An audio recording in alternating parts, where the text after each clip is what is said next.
Hey, hello, leaders. This is Paul Grau Jr., and welcome back to Run to Your Leadership Challenges. So, today I'm going to open up the vault and go way back to season number 1.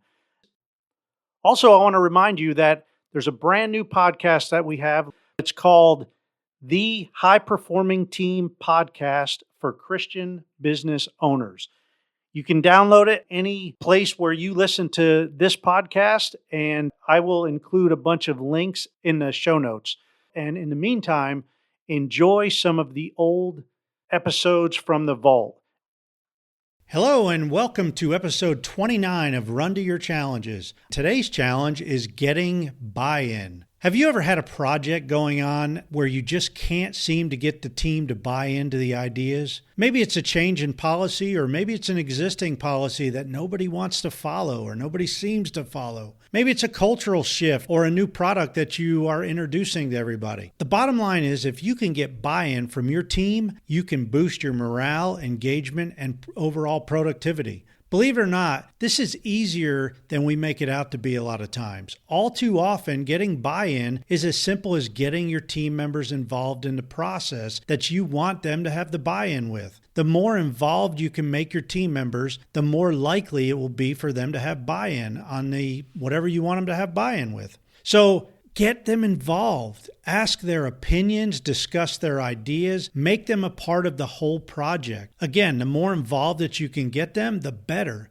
This whole idea of getting them involved is a big change management idea. For example, if you want the team to have buy-in in an upcoming change, you basically need to create that felt need for the change by creating a feeling within your team members that they need and want the change to occur. Once that happens, man, you could just about make any change at all, and they'll be all on board. They'll have that buy-in. One of the best ways to do this is to involve your team members in the actual change process. Get them involved in the planning, the executing, and the follow-up. Then they will have that buy-in because they'll see the benefits of the actual change, and they'll almost have ownership of the change because you've involved them from the beginning. This idea is not limited only to change, however. This same concept can be used for anything you want buy-in with. Say if you have a current policy that nobody seems to be following. Start involving your team members by asking them specific questions about the policy. Have team discussions, get their feedback, find out why they don't want to follow it. Get to know their side of the story. You know, an amazing thing happens shortly after you begin listening to your team members. They start taking notice that you're listening, and they start sharing more than ever before, providing your listening is sincere. Now, you definitely don't want to try to fake your listening. Don't fake it. You need to really want to listen. You really need to want to get to know where they're coming from. As mentioned in an earlier episode, be sure to use reflective listening. Repeat back the key points that they are saying and ask clarifying questions if you don't thoroughly understand what they're saying. Show them that you are truly listening. Then follow through with their ideas if you can. Incorporate it to the overall process. If they bring up an idea